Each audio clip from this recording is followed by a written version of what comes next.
Bonjour tout le monde, bienvenue à ce nouveau rendez-vous de Folie douce. Ici Yvan Bugeaud. Dans quelques minutes, je reçois Sabrina Dufour qui vient nous parler du projet Réflexe. Plus tard à l'émission, notre chroniqueuse Eve Cardinal nous parlera des ados et de l'estime de soi. À l'espresso et à l'espresso allongé, Pierre nous amène le sujet si on se passait des antidépresseurs. Alors tout ça dans le menu de Folie douce cette semaine. On commence bien sûr en chanson avec la chanson de Mathieu Lippé et la chanson s'intitule Les Amants de l'Aube. Bienvenue à Folie douce.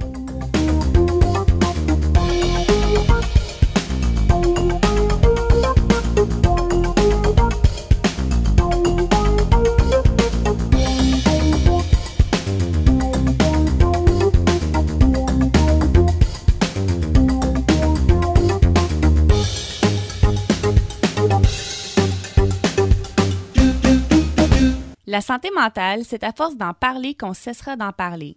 Vous êtes à l'antenne de Folie douce. J'accueille maintenant mon invité qui est Sabrina Dufour. Bonjour, Mme Dufour. Bonjour. Bonjour, bienvenue à l'émission Folie douce. Vous êtes orthopédagogue en pédopsychiatrie et vous êtes fondatrice aussi du projet Réflexe dont on va parler dans l'entrevue.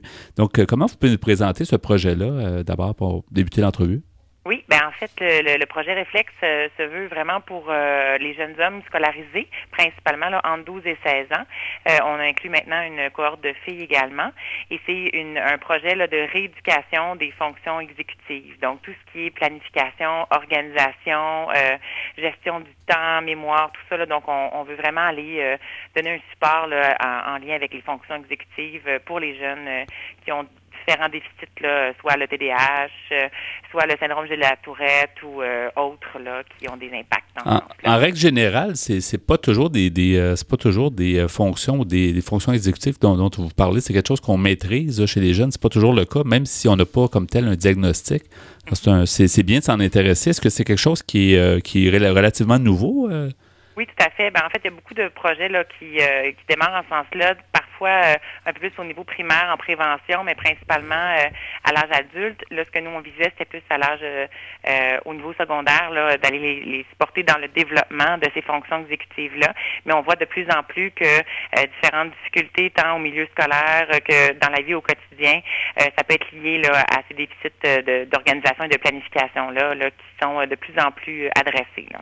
Et c'est très important pour le reste de la vie aussi. Tu sais, en milieu scolaire, c'est une chose, mais on apprend à s'organiser, donc on apprend à faire les choses mieux pour avoir une meilleure vie, être moins dépassé par les événements, j'imagine aussi. Là. Oui, tout à fait. En fait, c'est un peu comme ça qu'on le présentait aux médecins là, qui travaillent avec nous pour les références par rapport à justement leurs besoins qui va être en lien avec leur futur, donc au niveau de budgéter, au niveau d'organiser la vie familiale avec un travail, juste d'être organisé dans leur horaire, tout ça, c'est des défis qui vont être beaucoup plus grands pour eux à l'âge adulte.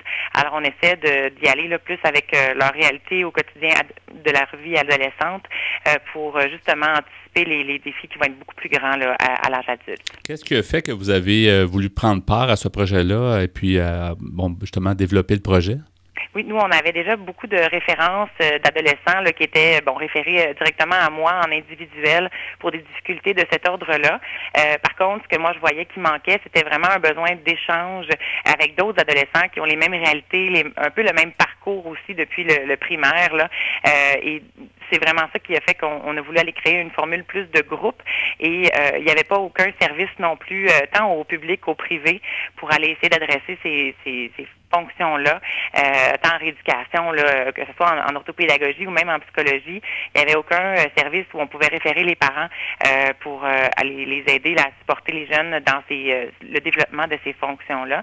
Donc, c'est un peu ça qui nous a amené à aller développer cette formule-là, là, qui est vraiment une formule novatrice. Là. On essaie vraiment d'aller développer quelque chose qu'on a plus ou moins de base là actuellement.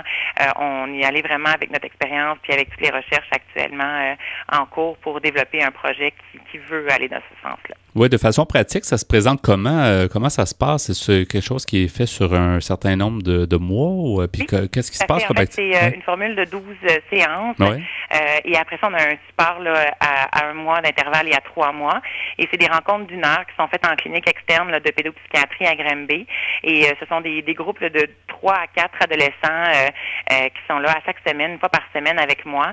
On fait vraiment de la rééducation en clinique là, avec les outils technologiques. Donc, on mise vraiment là sur les nouvelles applications ou les nouveaux logiciels qui vont aller aider à organiser, à aller planifier leurs tâches. On a vraiment misé sur cet aspect-là pour aller changer la formule traditionnelle là, de sport auprès des adolescents. Donc, c'est vraiment des rencontres d'1 heure par semaine, 12 semaines durant.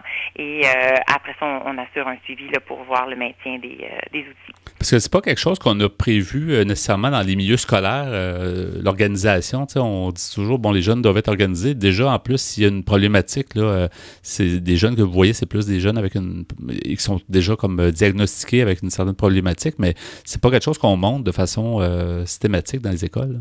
Je sais que dans notre commission scolaire, il y a une volonté de la commission scolaire le Val-des-Serres de notre coin de justement aller former leurs conseillers pédagogiques qui, eux, vont former par la suite le personnel enseignant en ce sens-là de fonctions exécutives, ce que c'est, comment on peut le voir là, au quotidien, puis qu'est-ce qu'on peut faire dans un premier niveau de service.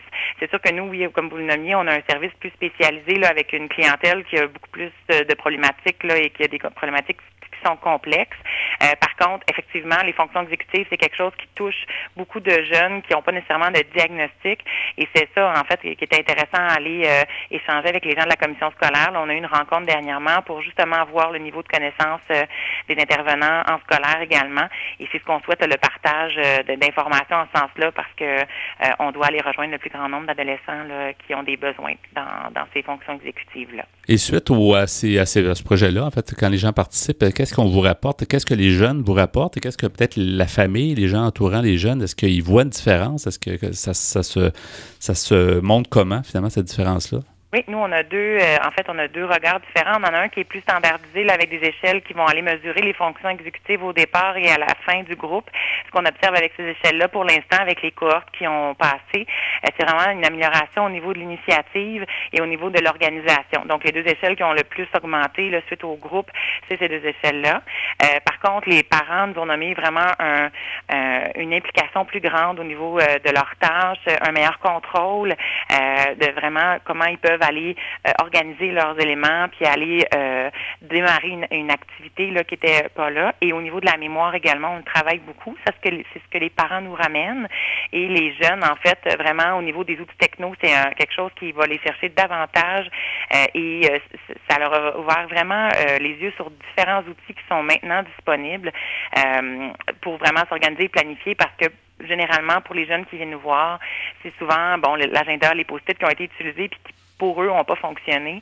Il n'y avait pas nécessairement de plan B là, pour ces outils-là. Donc, c'est ce qu'ils retiennent vraiment, c'est beaucoup les outils technologiques et la facilité d'avoir ces outils-là à portée de main pour compléter les tâches de la même façon que les autres jeunes dans leur groupe qui ont le même potentiel intellectuel, mais qui n'ont peut-être pas ces difficultés-là d'organisation. À votre connaissance, est-ce qu'il existe de ce genre d'approche-là un peu partout ailleurs dans le monde? Est-ce que vous avez déjà recherché pour avoir fondé en fait ce projet-là? Est-ce que vous vous êtes inspiré de quelque chose ou c'est plus à force de le bâtir que vous avez mis sur place le programme?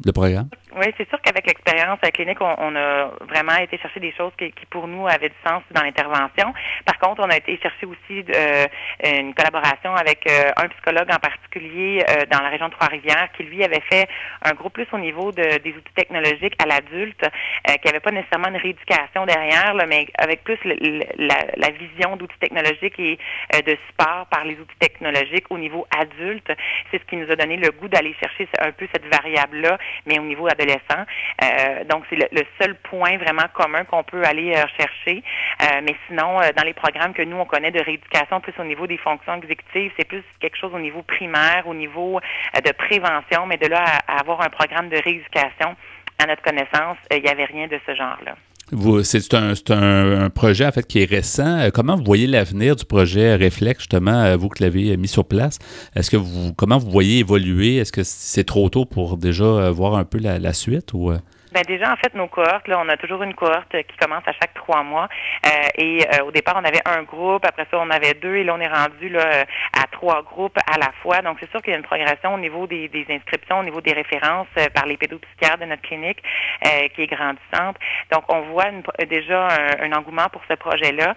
On entend souvent les parents nous demander un peu comment on a accès à ce type de programme-là. Pour l'instant, c'est limité à notre clientèle à nous, mais c'est sûr qu'on essaie de voir de quelle façon on pourrait offrir ce service-là dans différents milieux ou dans différentes pédopsychiatries, où on est un peu à réfléchir en ce sens-là, mais clairement, il y a de la demande. Et ce qui a été une belle surprise, c'est également au niveau du groupe de filles là, qu'on avait de la difficulté au départ à avoir des candidats qui pouvaient participer à ce groupe-là. Et là, vraiment, on a une masse qui est assez intéressante pour aller chercher les candidats et candidates pour participer à ce projet-là. C'est ça, c'est pas que les garçons, parce qu'on pense souvent que les garçons sont les moins facilement adaptables à l'école ou moins faciles de s'organiser, mais les filles aussi peuvent rencontrer des problématiques, là. Tout à fait. En fait, le but au départ d'avoir juste une cohorte de garçons, c'était vraiment d'avoir le maximum de participants. Parce que dans notre clientèle, on a plus de garçons là, finalement dans notre bassin, mais les besoins sont aussi grands là, chez les filles qu'on a rencontrées dans la dernière cohorte que les garçons. C'est vraiment un nuage gris là, dans leur parcours scolaire, et quand on essaie de les aider ou de les supporter dans ce développement-là, ça fait une grande différence là, dans leur profil d'apprentissage. De façon plus générale, en fait, est-ce que vous trouvez que les jeunes, est-ce qu'on s'en occupe assez aujourd'hui? Je trouve ce projet-là tellement intéressant. Puis je trouve que ça vient chercher quelque chose qu'on n'a jamais vraiment traité, ou plus ou moins. Là. Est-ce qu'en général, est-ce que les jeunes sont entre bonnes mains? En fait, c'est sûr que pour moi, la clientèle adolescente, c'est quelque chose qui est un peu plus mis de côté, surtout dans notre côté en pédopsychiatrie. C'est quelque chose de moins séduisant, souvent pour les programmes ou pour les donateurs. Tout ça, on avait de la difficulté là, à aller référer justement des programmes pour l'adolescence. On dirait qu'il y avait un manque en ce sens-là. Les parents nous le renomment souvent aussi. On a beaucoup de support au niveau préscolaire. On a du support au niveau primaire, directement dans les écoles. Au secondaire, il en reste du support, mais il est beaucoup plus minime. Et pour les programmes, vraiment, même si les parents veulent se tourner au privé, il n'y avait pas accès à ces services-là. Donc, c'est une clientèle qui semble un peu plus effectivement mis de côté. Moi, ça a été toujours ma clientèle un peu chouchou. Donc, c'est quelque chose qui, moi, me tient à cœur beaucoup. Et les médecins avec qui je travaille aussi. Donc, c'était quelque chose qu'on voyait très important, justement, pour répondre, oui, aux jeunes, mais aussi aux parents là, qui avaient un besoin de support qui était pas comblé là, par aucun service. Donc, cette clientèle-là de jeunes adolescents avec des difficultés de cet ordre-là était mise plus de côté. Oui, Mme Dufault, pour les gens qui voudraient en savoir plus, est-ce qu'il y a une façon, comme vous disiez, c'est actuellement plus dans la région de Granby, éventuellement, peut-être qu'il y aura des services qui vont aller ailleurs au Québec ou d'autres régions. Puis actuellement, c'est seulement dans votre région à Granby, c'est ça? Oui, tout à fait, c'est ça. C'est le projet là, en fait, qui est démarré là, à l'hôpital de Granby, donc qui actuellement, là, on a fusionné avec Sherbrooke, donc c'est sûr qu'il y a un rayonnement plus au niveau de l'Estrie. Par contre, c'est un projet qui, effectivement, fait beaucoup de... on a beaucoup de retours là, par rapport à ce projet-là, donc je pense qu'il y a des choses qui vont débouler là, prochainement, mais actuellement, c'est vraiment quelque chose qui est offert là, au service plus en Estrie. Est-ce qu'il y a une façon d'en savoir plus? Avez-vous un site web? Avez-vous pour juste s'informer un petit peu plus sur le sujet, ou si c'est plus comme ça? C'est assez récent quand même, faut dire. Hein? C'est ça. C'est plus par rapport au service. C'est sûr qu'on a une bonne couverture médiatique dans les derniers mois, là, vu la conférence de presse pour le démarrage, tout ça. Donc, mais ce serait plus de communiquer justement avec les gens là, du CIUS de l'Estrie pour voir un peu là, ce qu'il y en est. Puis c'est clair qu'on est ouvert à donner de l'information sur ce que c'est. Justement, ça faisait partie de la base du projet d'offrir la collaboration là, avec les milieux scolaires, avec les gens là, un peu plus pour donner l'information. Mais le service direct aux jeunes est effectivement plus cerné là, au niveau de l'Estrie. Donc, ça s'appelle le projet Reflex, R-E-F-F-L-E-X, c'est bien ça, 2 F? Oui. C'est ça. Donc, merci beaucoup, Mme Dufour, Sabrina Dufour, donc fondatrice de ce projet-là. Merci d'avoir été des nôtres à l'émission Folie douce. Avec plaisir. Et bonne continuité. Merci beaucoup. Au revoir. Au revoir. Au revoir. Si vous voulez participer à Folie douce, si vous avez des suggestions, vous pouvez nous téléphoner à notre boîte vocale au 514-990-9604, le 514-990-9604. C'est maintenant le moment du bloc Espresso. Bonjour Pierre Laporte. Salut Yvan. Bonjour Ghislain Malo. Bonjour. Alors, tel qu'annoncé, le sujet, si on se passait des antidépresseurs, c'est un peu un souhait que tu nous fais. C'est d'après un article que j'ai trouvé sur Internet, écrit par Mme Catherine Castro. Oui, sujet tendancieux un peu. Il y a du pour et contre à prendre à l'éducation. Tu vas voir, oui. Cette femme-là, Catherine Castro, est journaliste et romancière américaine. Et j'ai pris ça sur le site www.marie-claire, un site français. Alors, tu vas voir, Ghislain... oui, elle se pose des questions, des bonnes questions. Elle nous dit « Presque 10% des Françaises prennent des antidépresseurs alors qu'elles n'en ont pas nécessairement besoin. Une banalisation des psychotropes encouragée à la fois par l'industrie pharmaceutique et par la pression sociale. » Même ici, c'est un peu ça. On dit souvent c'est très, très prescrit, les antidépresseurs. Oui. Mais comment dire si quelqu'un en a besoin ou pas? Oui, mais il y a peut-être de l'exagération, il faut voir. Là. Mais tu vas voir. Elle nous dit « Chez nous, on se refile du Lysanxia comme on se dépanne avec du Dopliprane ou un Tampax. » Elle nous dit, raconte en rigolant Nathalie qui a 35 ans, employée dans une agence de communication. Chaque matin, Tessa, 28 ans, part au travail, la boule au ventre. Elle nous dit, un jour, j'étais tellement angoissée qu'une copine m'a filé un Xanax. En 20 minutes, j'étais mieux. Vanessa, 40 ans, est divorcée. Elle nous dit « Je me sentais débordée, pas calme, avec l'impression que je n'allais pas y arriver. » Son psy lui a prescrit un antidépresseur de la famille du Prozac. Et par la suite, elle nous dit « J'ai moins de haut et de bas. Je compare ça au fait de porter des lunettes. Pourquoi un myope devrait-il continuer à voir flou? Pourquoi souffrir si on peut faire autrement? » 3 femmes, 3 exemples qui démontrent que ce qui était exceptionnel hier est devenu banal. Et comme tu disais, Yvan, c'est la même chose ici au Québec. Oui, c'est souvent amené dans l'actualité, comme quoi il y a trop de prescriptions qui se font. Oui, c'est aussi dans nos sociétés, c'est pas si facile que ça à vivre non plus. Oui, à cause du stress, tu veux dire, puis la pression. Ah, c'est beaucoup de choses. Je ne ferai pas la nomenclature de tous les stresseurs ou toutes les raisons que les gens peuvent être déprimés. C'est assez long. Il y a Monique Debauche, qui est psychiatre à Bruxelles. Elle nous dit « Le médicament psy est devenu un bien de consommation comme un autre. Les patients viennent à mon cabinet en demande, remarque le psychiatre Jean-Yves Pérol.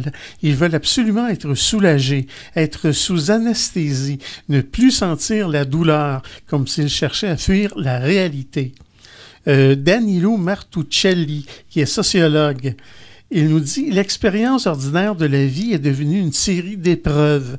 Choisir son conjoint, choisir l'école des enfants, choisir de divorcer, sommé de faire des choix, nous voilà insécurisés. Jamais certains ou certaines de prendre les bonnes décisions. Pour le chercheur, nous restons démunis face à ce paradoxe. Nos vies personnelles n'ont jamais été aussi passionnantes, mais c'est à nous, individus, de donner un sens à notre existence. » Le sociologue nous dit avant, nos trajectoires étaient déterminées par la naissance.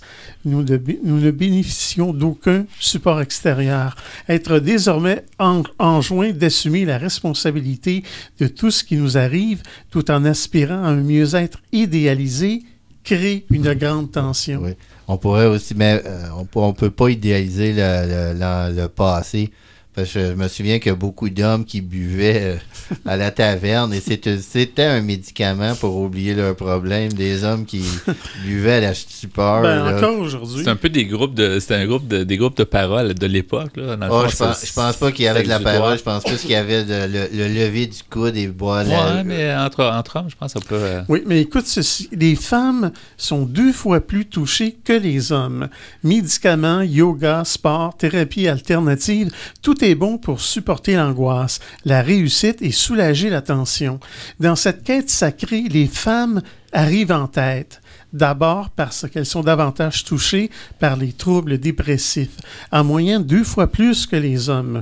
Au sommet de la crête, les femmes veuves, divorcées et séparées ont, comme les célibataires et celles qui élèvent seules leurs enfants, plus de risques de traverser un épisode dépressif majeur. Autre raison, parce qu'elles sont devenues une cible spécifique du business du mal-être. La docteure Debauche, que j'ai citée tantôt, a ainsi recensé les pubs d'antidépresseurs et d'anxiolytiques visant un public féminin. Qui voit-on? En majorité des femmes en cuisine, faisant le ménage ou de jeunes mères épuisées. Le message, Sans médicaments, la vie de femme serait insurmontable. Ici au Québec, moi, je me rappelle pas d'avoir vu des pubs à la télé d'antidépresseurs. Non, on n'a pas le droit. Je crois pas qu'on a Non, le droit. On n'a pas le droit. Les médicaments, c'est interdit de montrer, dire... Mais en France, apparemment, qu'on a le droit. On peut l'illustrer, mais il ne peut pas avoir de commentaires verbal. Ah, OK. Alors, je poursuis ma lecture de l'article. Une situation bien réelle pour certaines. Madame la psychiatre de Beauce nous dit, ce sont elles qui arrivent chez le médecin en disant « Je n'en peux plus ». Elles ont un foyer à charge, un travail parfois précaire ou peu flexible. Elles tiennent le rôle de soignantes auprès des enfants et de plus en plus de leurs parents âgés. Faire face à ces responsabilités sans soutien relationnel est lourd et l'impact psychique terrible. Les généralistes sont à l'écoute du mal-être social bien réel des femmes. Ils tentent d'y remédier vaille que vaille dans l'urgence. Et les trusts pharmaceutiques, c'est-à-dire les grosses compagnies, les y aident en leur apprenant à poser un diagnostic à partir des nouvelles molécules du marché et en adoptant des stratégies marketing très rodées. Alors, je vais m'arrêter ici et je vais poursuivre un peu plus tard. Oui, à l'Espresso allongé, merci. Donc, le sujet, si on se passait des antidépresseurs à folie douce, d'un et des nôtres.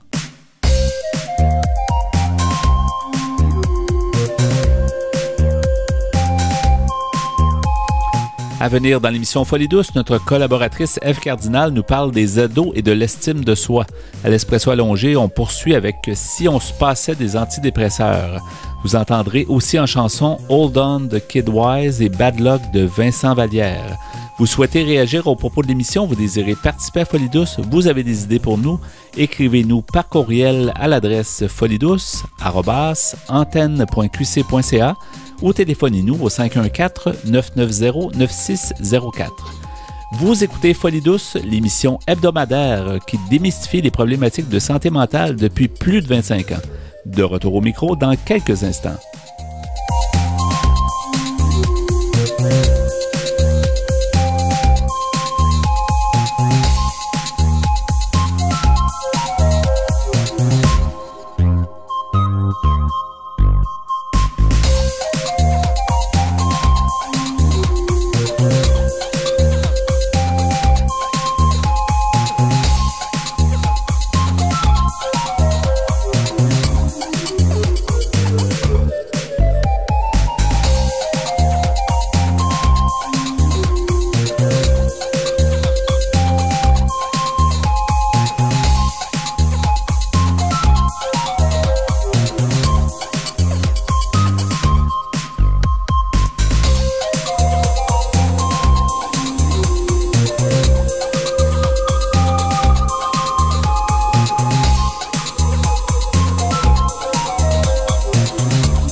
La santé mentale est un vaste monde.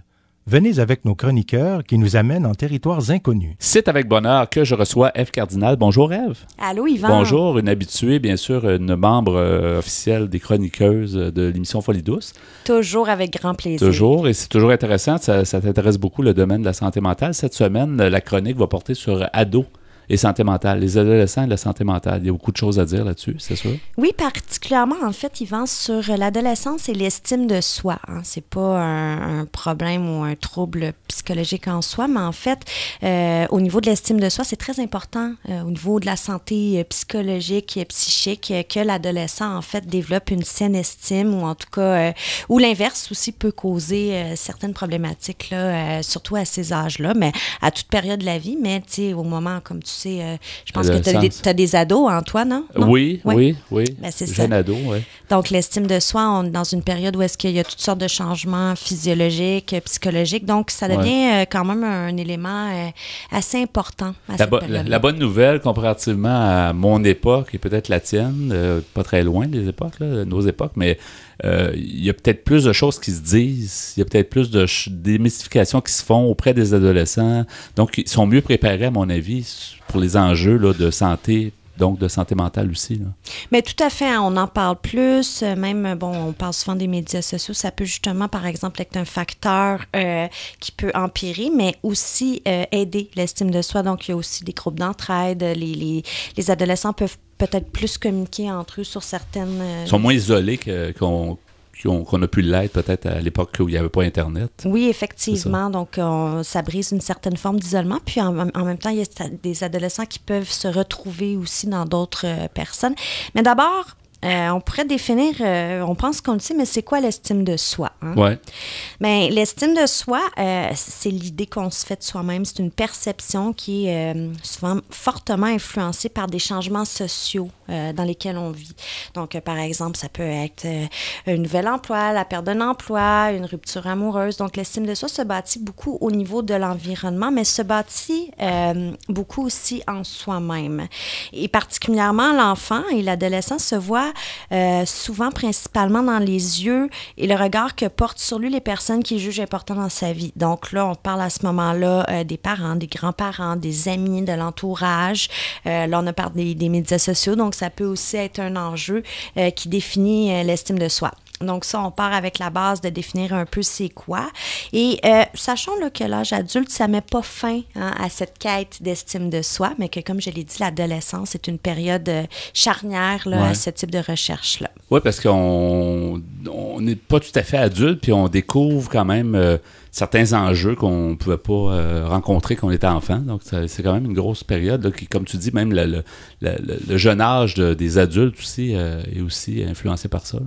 Mais tout à fait. Puis, ce que j'ai trouvé intéressant, Yvan, à la lumière de mes lectures, c'est que, comme on vient de dire, que l'adolescent développe souvent son estime personnelle en fonction de son entourage. Donc, son estime provient souvent de son parent et c'est important comme parent de déterminer le niveau de confiance que l'on a en soi comme parent, d'estime de soi. Alors, et aussi de comprendre quelle estime on a de son ado. Je trouvais ça intéressant quand même. Et souvent, c'est des questions qui se posent. Est-ce que je comprends les divers besoins de mon adolescent dans sa quête d'estime de soi? Est-ce que je l'aide à gérer son stress? Est-ce que je suis à l'écoute de ses sentiments, de ses idées, ses opinions? Est-ce que je l'aide dans ses initiatives? Donc, tout ça, c'est des questions qui peuvent se poser aussi en tant que parent pour favoriser, en fait, une saine estime de soi chez l'adolescent. Et c'est pas nécessairement le cas pour tout le monde qu'il va y avoir des problèmes d'estime de soi, parce que, tu sais, l'adolescence, on a toujours l'impression que c'est un gros problème, mais dans le fond, c'est juste une période de notre vie, donc ça peut aussi bien se passer, là. Il s'agit d'être à l'écoute de ses ados. Là. À l'écoute de soi aussi, en tant que parent, à l'écoute de ses ados. Puis, en fait, il y a certains signes on les connaît peut-être bien, mais plus ou moins des fois, qui peuvent, tu sais, comme donner un signe, disons, qu'un adolescent ou une adolescente. Il y a beaucoup aussi de jeunes filles travaillant au Bail des femmes de Montréal et nous, on a des services jeunesse.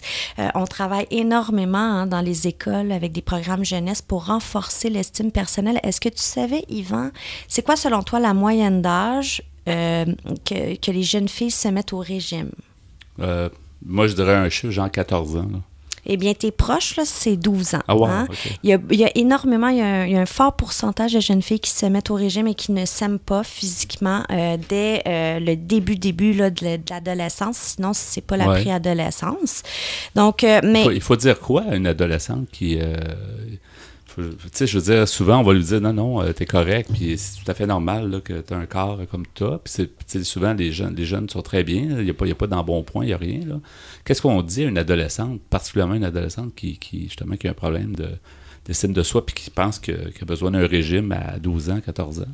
Bien, à ce moment-là, écoutez, il faudrait demander ça à mes collègues au service jeunesse, mais de ce que j'ai entendu autour de moi, c'est surtout aussi de renforcer les points forts de la personne et que cette personne-là, cette jeune fille-là, ne se définisse pas uniquement dans la vie par le physique ou le regard que les autres peuvent porter sur elle. Okay. Donc, en développant d'autres aspects de sa vie personnelle, de son estime, souvent, ça vient pallier un peu, puis ça vient remettre des perspectives dans le manque d'estime personnelle, parce qu'il y en a qui peuvent avoir un manque d'estime pour plusieurs choses. Comme j'ai dit à certaines jeunes filles que c'est physique, mais c'est de balancer un peu les forces puis de renforcer positivement, là, si tu veux, la perception que la personne a d'elle-même. Mais écoute, ça, on dit ça comme ça, mais ça peut être le travail de plusieurs mois, plusieurs années. Là, c'est facile à dire, mais pas toujours facile à faire. je sais que moi, si je peux donner un exemple personnel, ma fille a presque 12 ans, puis elle sent pas qu'il y a des problèmes de poids, là, mais je lui dis souvent, tu sais, c'est pas juste le physique dans la vie, il y a pas, tu sais, il faut arrêter de regarder ce que les autres pensent de toi, tu sais. Je pense qu'il faut essayer même de prévenir avant que ça arrive, à mon avis, il faut comme juste dédramatiser ou essayer de informer la personne, la jeune fille dans le cas ici, sur ça, de juste la prévenir que la pression est forte autour de soi avec les modèles, puis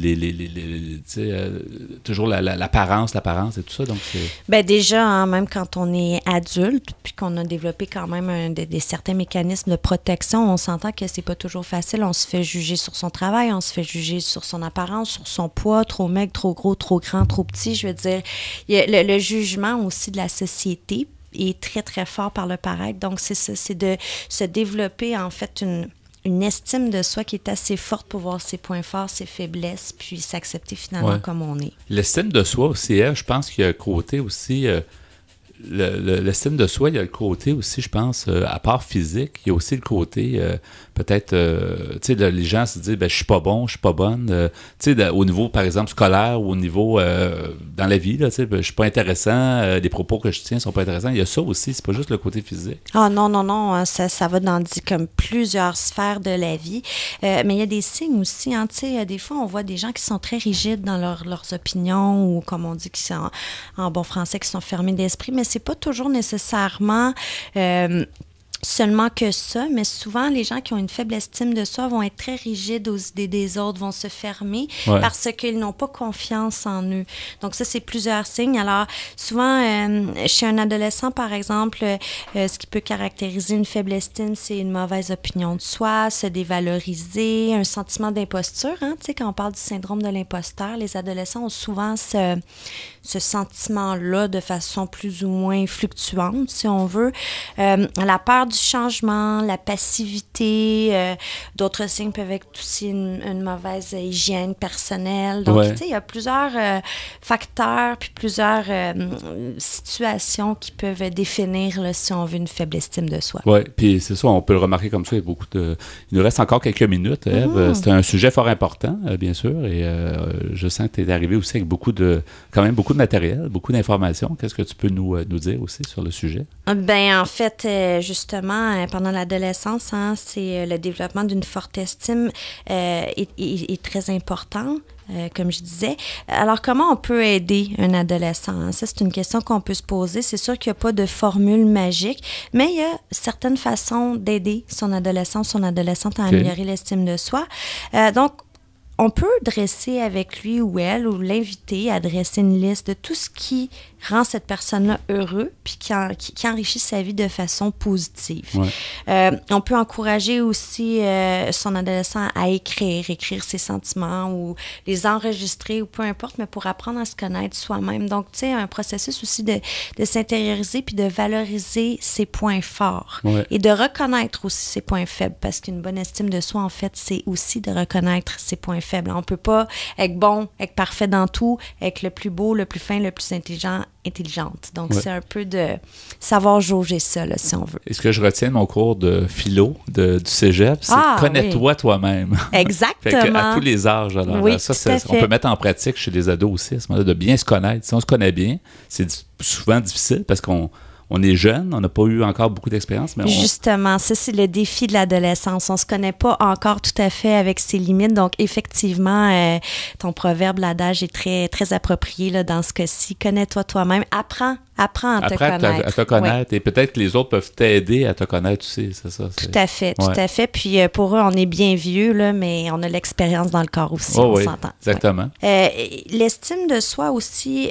c'est sûr qu'au niveau des médias sociaux, hein, il faut aussi éduquer son adolescent, être prudent là-dedans parce que les médias sociaux, comme je le disais, peuvent être positifs, mais aussi négatifs. Alors, si on se compare constamment à des amis qui sont parfaites ou parfaits ou qu'on veut être comme plus une telle ou un tel, Ouais. ça peut être dangereux aussi pour l'estime de soi. Donc, j'avais fait, je crois, une chronique l'année dernière à ce sujet-là, au niveau des médias sociaux et des adolescents. Et puis, il y a des études qui prouvent quand même que une utilisation malsaine ou trop fréquente ou, tu sais, comme obsessive, si on veut, là, Ouais. des médias sociaux, particulièrement pour les adolescents qui sont en train de se forger une estime et une identité, peuvent être néfastes. Alors ça, je pense que j'apprends pas nécessairement une grande nouvelle aux parents ou aux ados, mais il faut que les ados en soient conscients, eux autres aussi, que ces médias sociaux-là, des fois, l'utilisation massive peut provoquer un sentiment d'infériorité ou même de dépression. Donc, c'est important de rester alerte. Puis, c'est pas juste les parents qui doivent rester alertes. Les ados Les doivent... amis des ados eux-mêmes, Tout à là, fait. l'entourage, en fait, tous les jeunes, l'entourage. Mais comme tu disais aussi, ça arrive souvent chez les ados qui veulent imiter les autres. Ou, tu sais, c'est comme un peu ils veulent comme se trouver peut-être leur personnalité, puis là, ils essaient de voir est-ce que c'est ça ma personnalité, puis c'est ça qui est dangereux, ça peut devenir difficile. En terminant, peut-être, est-ce que tu as des références? Est-ce que ou sinon on cherche de façon générale là, sur l'estime de soi? Si on a envie de parler, quand on est jeune, il y a toujours 2 organismes, on les connaît, mais on le répétera jamais assez, donc il y a toujours effectivement la ligne d'aide de Jeunesse J'écoute. Ouais. Il y a beaucoup de téléphones. J'ai une amie là, qui était intervenante à cet endroit-là, téléphonique, qui me disait qu'il y avait énormément de téléphones qui concernaient l'estime de soi et tel jeune. Donc ça, c'est vraiment 2 ressources pour les jeunes, puis pour les parents, mais c'est toujours d'effectivement faire ses propres recherches aussi. Merci beaucoup, Ève, d'avoir été des nôtres. Ça me fait plaisir. À la prochaine chronique. À bientôt. Merci. Bye. Vous voulez mieux nous connaître et communiquer avec nous? Visitez notre site Internet au www.antenne.qc.ca. antenne.qc.ca. De retour au micro avec le bloc Espresso allongé. Pierre Laporte, le sujet entamé plus tôt. Donc, si on se passait des antidépresseurs. Oui, d'après un article que j'ai trouvé sur Internet, écrit par Mme Catherine Castro. Oui. Oui. J'ai juste posé une question. Est-ce que des fois, quand on critique les médicaments, il y a beaucoup de thérapies alternatives qui voudraient beaucoup obtenir les sous des gens qui... C'est une guerre entre deux types. Il y a du lobbying des deux côtés. C'est de la grosse business. Ouais. Oui. Alors, cette Mme Catherine Castro est journaliste et romancière américaine. D'après un article paru sur le site Internet marieclaire.fr, un site français de France. Alors, je poursuis ma lecture. J'en saute un bout. Je n'aurai pas le temps de tout lire. Mais Mme Castro nous dit « Une dépression est une maladie qui se soigne. Être déprimé, triste, anxieux, mélancolique ou down, comme on dit, c'est autre chose. Être mal, ce n'est pas forcément être malade.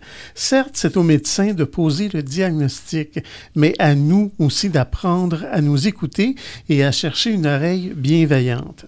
Fabienne, qui a 48 ans, nous dit « Tous les matins, je me demande pourquoi je me lève. Mère de famille, elle fume comme un pompier et déjeune seule chaque midi.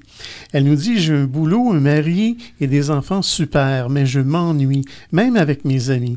Ils me conseillent d'aller voir un psy qui me donnerait des antidépresseurs, mais je ne veux pas de médicaments. » La peur des antidépresseurs est bien réelle, curieusement aussi répandue que leur surconsommation. Le psychiatre américain Peter Kramer, qui avait écrit le livre Prozac, le bonheur sur... Oui, c'est une grande sommité sur la question. Oui, il avait écrit le livre Prozac, le bonheur sur ordonnance.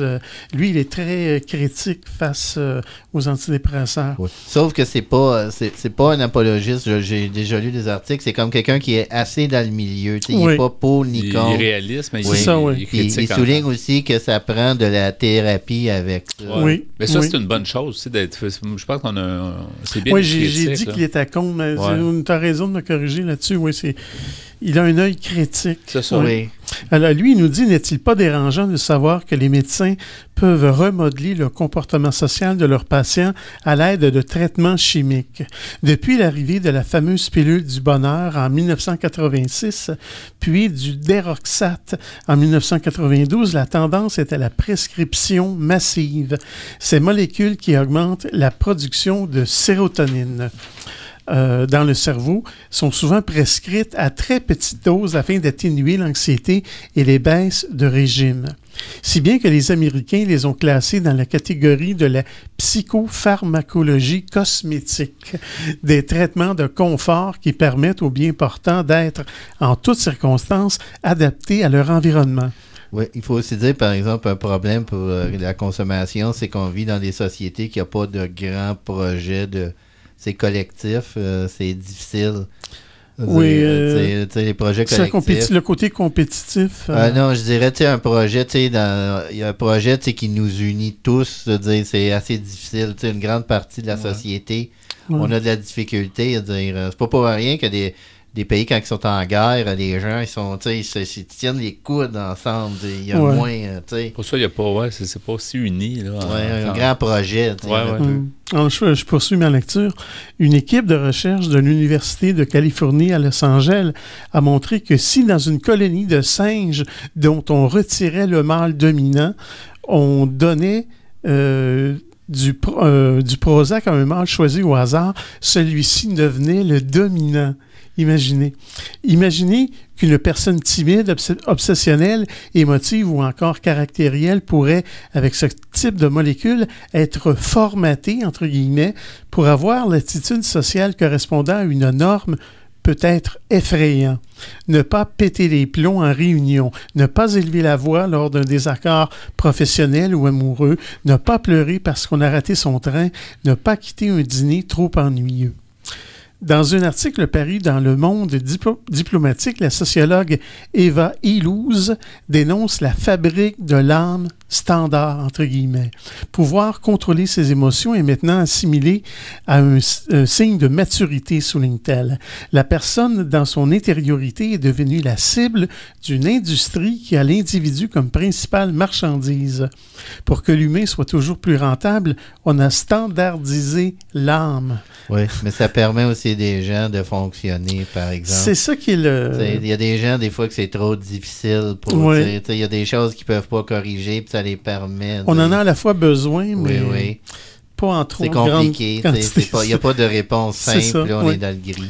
Alors, je poursuis ma lecture. D'accord, mais pourquoi souffrir? Le philosophe Michel Lacroix, l'idée selon laquelle la condition humaine est tragique, que la vie n'est qu'une vallée de larmes, a fait long feu. Et il nous dit, l'un des grands triomphes du 20e siècle est d'avoir réussi à faire reculer la douleur. Il nous dit quel progrès. Mais n'y a-t-il pas aussi dans toute douleur des alertes qu'il peut être bon d'écouter?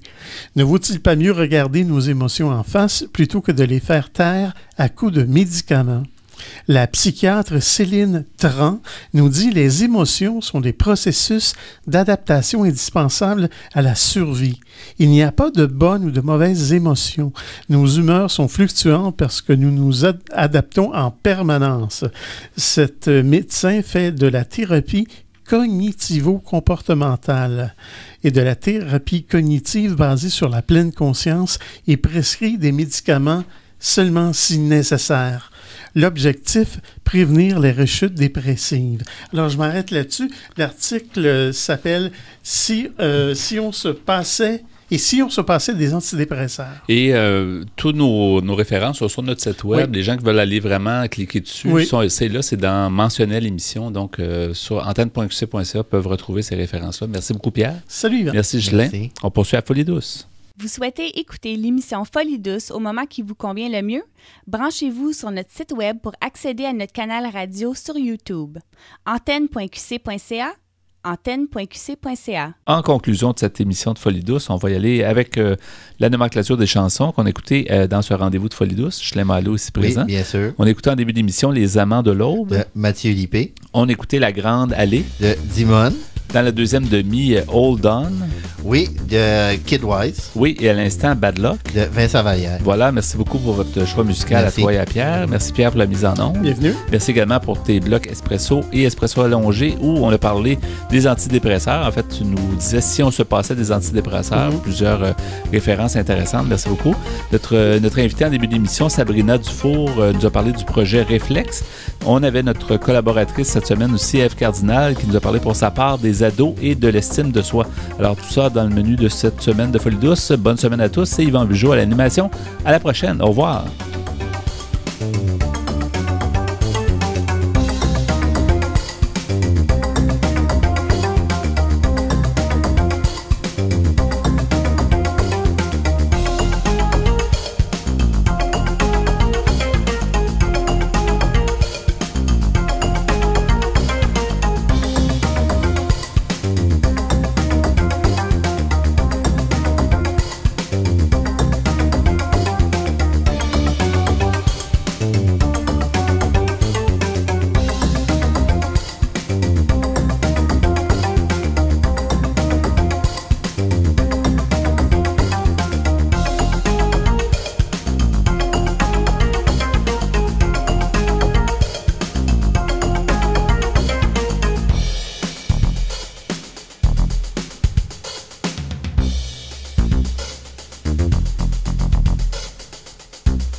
bop bop da da bop bop bop bop bop bop.